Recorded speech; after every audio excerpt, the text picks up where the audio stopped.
Surprenante, improbable, décapante. Une animatrice hors norme, aussi percutante que l'actualité. Karima Brick. On joint maintenant notre collaborateur Rémi Villemur. Bonjour Rémi Villemur. Bonjour Rémi. Bonjour Karima. Ah, voilà, là, je t'entends. Et c'est la première, donc, pour ce 9 à 11 sur Cube Radio pour, donc, la saison estivale. On passera les prochaines semaines ensemble et on aura besoin de ton regard sur les grands enjeux de société, grands enjeux d'actualité.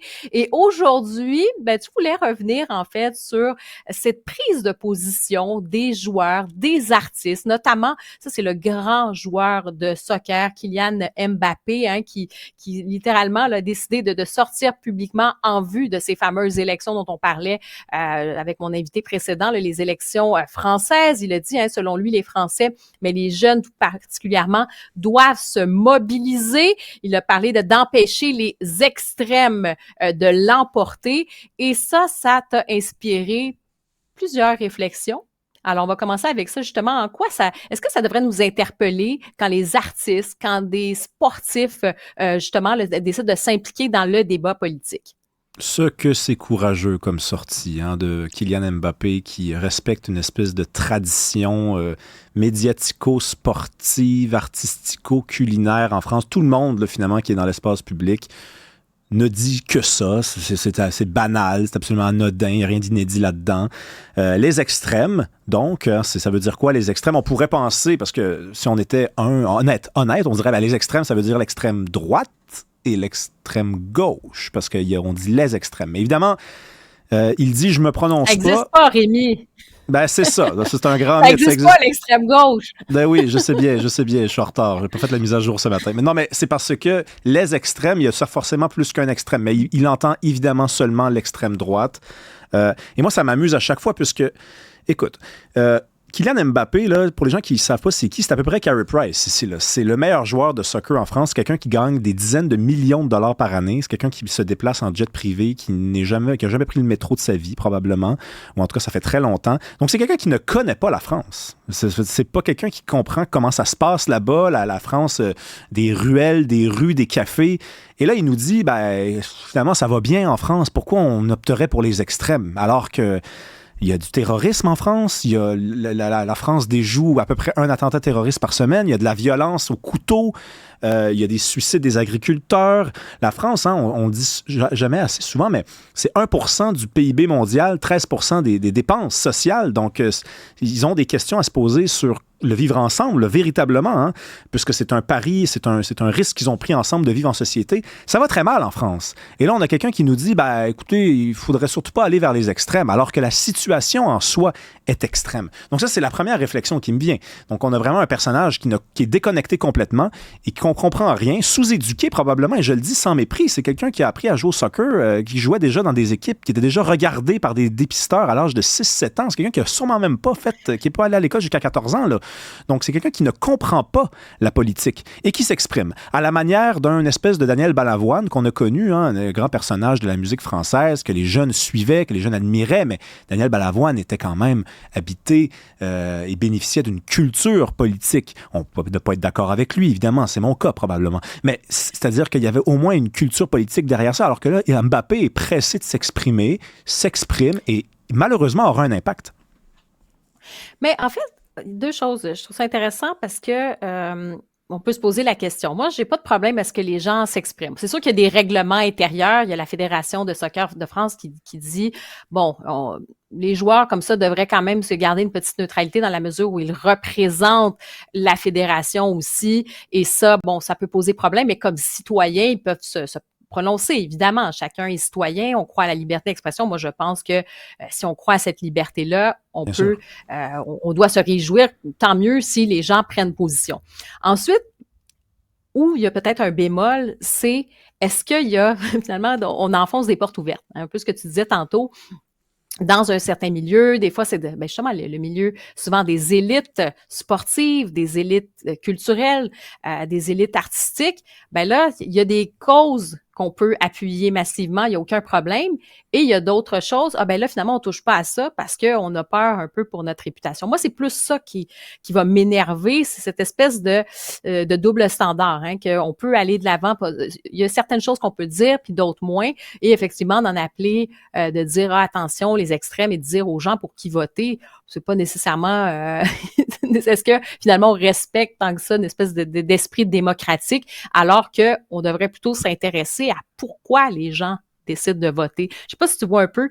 Moi, c'est plus ça dans quel but, en fait? Quel est le but de ce type de prise de position? Est-ce que c'est pour soi-même ou, au contraire, c'est vraiment parce qu'on veut appeler un changement dans la société? Je sais pas ce que tu en penses, mais c'est un peu le questionnement qu'on peut se dire. Oui, tout à fait. Puis tu fais bien de revenir sur cette idée qu'on enfonce des portes ouvertes. Il y a une mise en scène, là, véritablement. On présente Kylian Mbappé comme un homme informé, un homme du peuple aussi, puisqu'il est interpellé par les enjeux de la France. Et un homme courageux, bien entendu, puisqu'il prend la parole au risque. Quel risque? Quel risque? Il n'y a aucun risque. De dire ça, là, c'est absolument n'avoir rien dit, à peu près. On savait tous ce qu'il pensait et il a le culot de dire « je ne dirai pas pour qui voter ».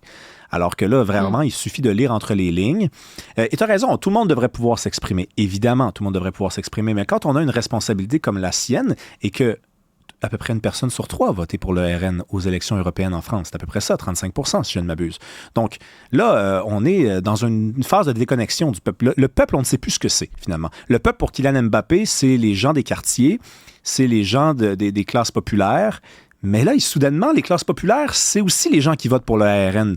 Donc, à ce moment-là... Il y a comme une sorte de mépris aussi sur la préoccupation des Français aussi. Puis, tu sais, on peut avoir des critiques, évidemment, puis dire pour telle raison, mais effectivement, est-ce que c'est un positionnement moral ou c'est un positionnement...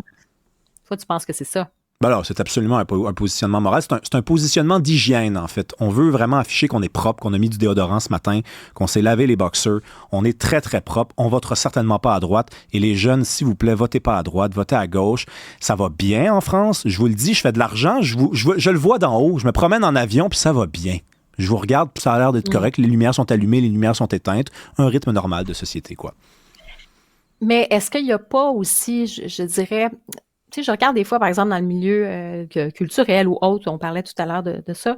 Est-ce qu'il y a de la place aussi pour de la dissidence? C'est-à-dire que est-ce qu'il faut être un petit peu dans le vent puis avoir le même positionnement que tout le monde? En fait, ce qui semble être le positionnement à avoir, parce que sinon, on paraît mal. Donc, est-ce qu'il y a une place pour de la contradiction? Et ça, je pense qu'on pourrait même se poser la question plus largement dans notre société en général. Est-ce qu'il y a une place pour de la contradiction où on est dans une espèce de faux consensus?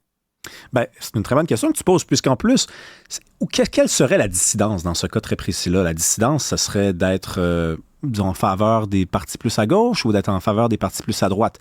Étant donné qu'on a eu l'impression que la France, en ce moment, est plutôt derrière les partis de la droite, ben, être de la dissidence, ça voudrait dire être, disons, en faveur des partis de la gauche. Mais il se trouve que dans les médias, on diabolise encore, malgré la volonté populaire qui vient d'être affichée à nouveau, on valorise encore une espèce de discours qui méprise les partis de droite. Donc, dissident, là, je ne sais pas qu'est-ce que ça veut dire aujourd'hui. Le courageux, je ne sais pas qu'est-ce que ça veut dire non plus. Le vrai courage, non, mais c'est vrai, il faut redéfinir chacun de ces termes-là. C'est un exercice auquel on va se prêter cet été, si tu veux bien, mais c'est certainement pas ce que Kylian Mbappé a démontré, en tout cas. Et on regarde la Fédération de foot de France, donc la FFF, si je ne m'abuse. Elle dit, on se positionne pas. Eh ouais, mais attendez une minute, là, vous vous positionnez pas. Vous vous positionnez très bien. Tous vos joueurs, ou presque, sont issus de l'immigration. Hein, c'est à peu près 80% de l'équipe, là. Et c'est 80% de joueurs qui sont issus des quartiers populaires, qui défendent des idées plutôt proches de la France insoumise. On le sait, ça. On les suit sur Twitter, on les suit sur Instagram. C'est correct qu'ils pensent ça. Non, mais ça, c'est pas un problème. Après, c'est une question, comme je dis, y a-t-il une possibilité d'exprimer différents points de vue où on se tait, où on doit prononcer une ligne, sinon on est écarté du groupe. C'est plus ça l'enjeu pour moi. Peu importe les gens, d'où ils viennent, après, ils peuvent bien avoir leur ressenti, leur vécu. Pour moi, c'est pas un problème, mais Le problème, c'est est-ce qu'on peut sortir justement d'une ligne qui est supposée être la ligne acceptable et acceptée. Ça, c'est une autre affaire. Je sais pas si on a le temps de peut-être, tu voulais revenir sur ce qui se passe avec les policiers, parce qu'il y avait ce dossier en fin de semaine dans le journal de Montréal qui touchait sur la détresse des policiers. Et aujourd'hui également, le hasard qui fait les choses, là, il y a Le Devoir qui a enquêté aussi en lien avec certains policiers là, qui sont accusés devant la justice là, de violences conjugales et sexuelles. Et il y en a un petit peu plus que dans la population générale. Je sais pas, toi, qu'est-ce qui t'a interpellé le plus à travers ces différentes nouvelles qui concernent les policiers? Oui, ben en fait, c'est la rencontre de ces deux dossiers-là qui ont été menés de façon indépendante. Moi, c'est un hasard là, si le dossier de 8 pages du Journal de Montréal arrive quelques heures avant la sortie des 2 articles du Devoir, mais ce sont 2 discours qui s'opposent complètement. Donc, dans le Journal de Montréal, on a une sensibilité, et là, on me dira que je prêche pour ma paroisse, mais c'est que j'ai toujours défendu les policiers. Dans le Journal de Montréal, on a vraiment une sensibilité pour la situation des policiers. Écoute, quelques chiffres, là, 50 à 75% des policiers ont été exposés à un traumatisme. Un policier sur 2, là, plus exactement, c'est 44% des policiers rapportent avoir des troubles psychologiques. On a même des témoignages de policiers là, qui se font prescrire de la MDMA là, pour essayer de traverser ces épreuves-là. Et là, dans le Devoir, on arrive avec un espèce de dossier, je trouve un petit peu mal fait, franchement, là, où on remarque qu'il y aurait plus de violences conjugales à l'intérieur du corps policier là, que dans la société en général, sauf qu'on a tellement un échantillon qui est faible. On parle de 54, imagine-toi, là, Karima, c'est 54 cas de violences conjugales sur 118 accusations criminelles depuis 2018 dans la police. Et là, on dit, ben ça, c'est 23% de plus que dans la société en général. Bon, mais attends une minute, là, 54. 54, ça veut dire qu'il y en aurait eu 10 de moins qu'on aurait eu, je sais pas moi, des chiffres à peu près semblables. Donc là, moi, je trouve qu'on est vraiment devant un exercice de job de bras. Les policiers, des fois, il faut se demander pourquoi ils vivent tout ça. Ben, c'est parce qu'ils sont méprisés. Ils sont méprisés et par toutes les franges de la population, là, par les jeunes comme par les plus vieux.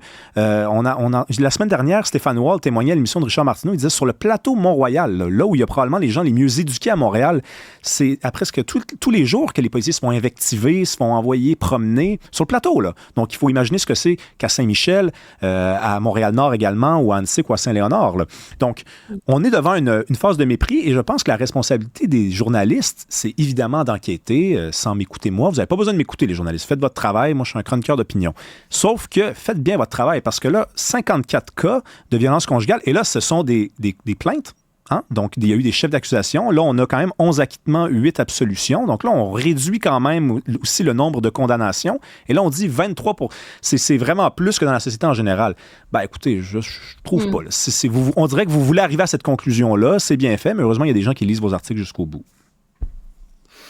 En tout cas, c'est sûr que, regardez, si vous êtes accusé puis que vous êtes condamné, évidemment, tant mieux si, je veux dire, la justice doit faire son travail, c'est très bien. Oui. Et cela dit, effectivement, si on revient sur ce fameux dossier dans le Journal de Montréal sur la détresse, on voit quand même aujourd'hui qu'il y a aussi, quand on parle de cette haine aussi anti-police, on fait beaucoup d'amalgames à gauche, à droite, et on confond justement parfois quelques pommes pourries, là, pardonnez-moi, avec l'ensemble de la police qui a plutôt, je pense, à cœur quand même le bien-être des citoyens, il faut le rappeler. Et oui, il y a, je dirais peut-être que cette idéologie-là de haine de la police qui a le vent en poupe. Alors, je pense que c'est important, puis c'est bien de le rappeler, tu l'as rappelé, de faire la part des choses et de se rappeler, de faire les nuances nécessaires. Alors, Rémi Villemur, merci beaucoup et on se retrouve demain. Bye bye.